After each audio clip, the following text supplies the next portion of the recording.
ઘણા રિસર્ચ જણાવે છે કે પોતાની જાત સાથે વાત કરવાથી સ્ટ્રેસ લગભગ 35% સુધી ઓછો થઈ શકે છે અને આનાથી આપણી વિચારવાની અને સાચા નિર્ણયો લેવાની ક્ષમતા પણ વધુ સારી બને છે.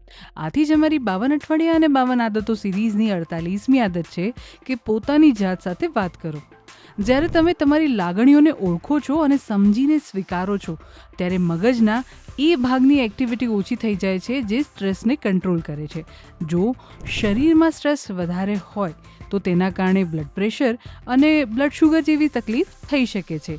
આટલા માટે જ રોજ થોડી મિનિટો પોતાની સાથે વાત કરવી અને પોતાના મનની વાત સમજવા માટે ચોક્કસ સમય કાઢવો.